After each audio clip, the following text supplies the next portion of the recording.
Assalamualaikum warahmatullahi wabarakatuh. Untuk kelas 10 perhotelan, kita mulai pembelajaran kita tentang administrasi umum. Kali ini Ibu akan menjelaskan mengenai modul mengidentifikasi dokumen.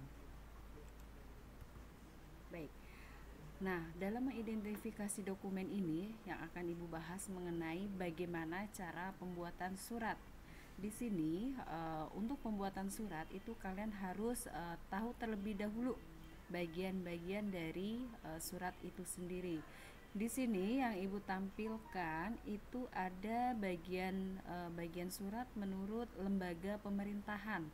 Bahwasanya di dalam bagian tersebut terdiri dari 14. Yang pertama itu ada kepala surat, kemudian ada nomor surat, ada tanggal surat, ada lampiran, ada hal, alamat, pembuka, isi surat, penutup, sampai nanti di 14 itu ada inisial.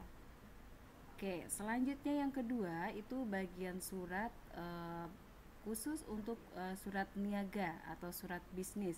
Nah, ini nanti yang akan sering kita gunakan atau yang akan kalian pergunakan di dalam dunia industri. Jadi kita sering membuat surat bisnis niaga, di mana bagiannya itu terdiri dari sama 14 juga, ada kepala surat sampai dengan inisial.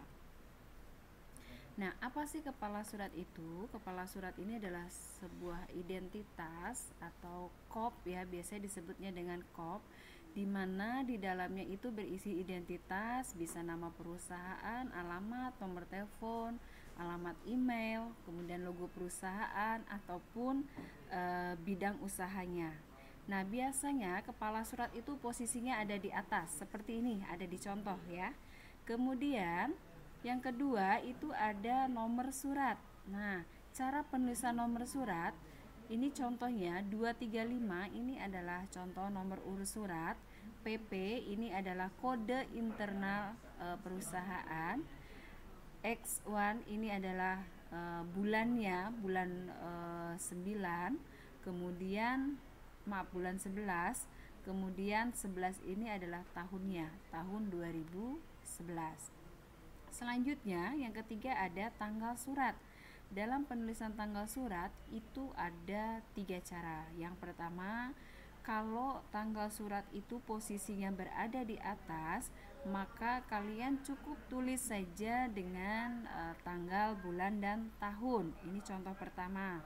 Kemudian bila surat itu dibuat di kota yang berbeda, contohnya misalnya ini ada Galeri Sultan Batik ya, dia lokasinya ada di Depok, sementara dia juga punya kantor cabang di Bandung, berarti pembuatannya itu kan berbeda kota, maka kotanya wajib ditulis. Di sini contohnya Bandung 25 November 2008. Nah, yang ketiga itu apabila tanggal suratnya itu posisinya di bawah, maka kotanya wajib ditulis kalau posisinya ada di bawah. Itu adalah penulisan tanggal surat.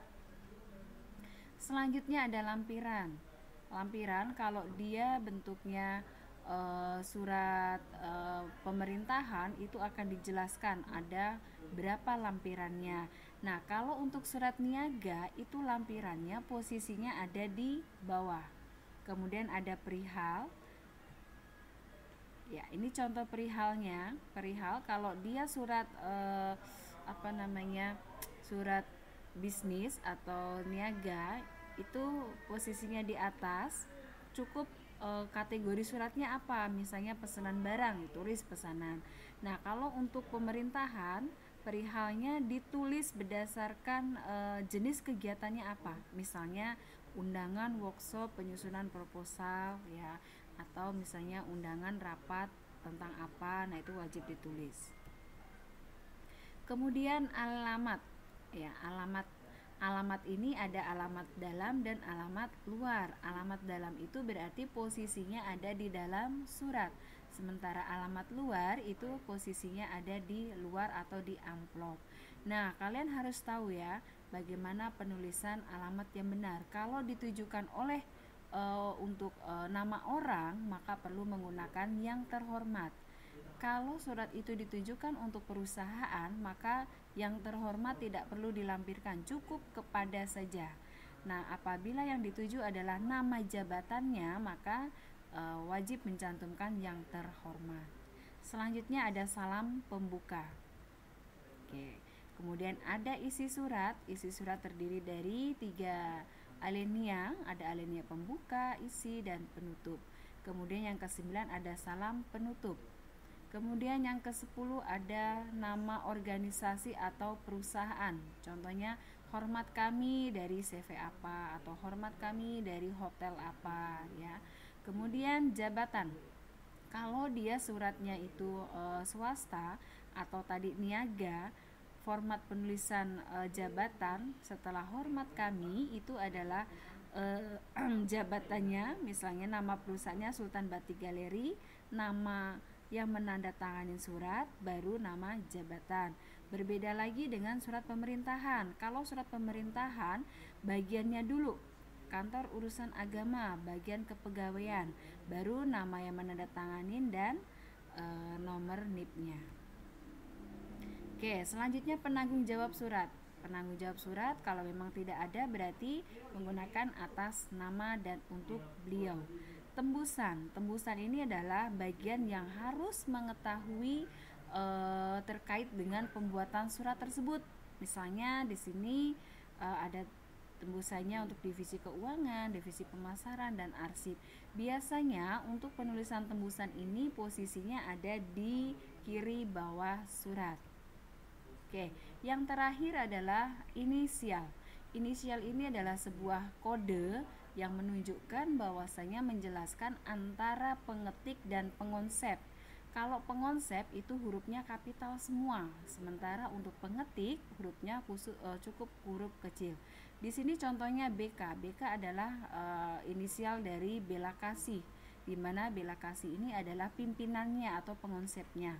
Sementara untuk pengetiknya di sini adalah Sari Dewi, maka di inisialnya menggunakan SD. Oke, demikian pemaparan materinya untuk materi dokumen khususnya untuk surat. Ibu harapkan kalian semuanya bisa membuat surat dengan memperhatikan 14 bagian yang terdapat di dalam surat. Cukup sekian dari Ibu, tetap semangat, jaga kesehatan kalian. Oke, wassalamualaikum warahmatullahi wabarakatuh.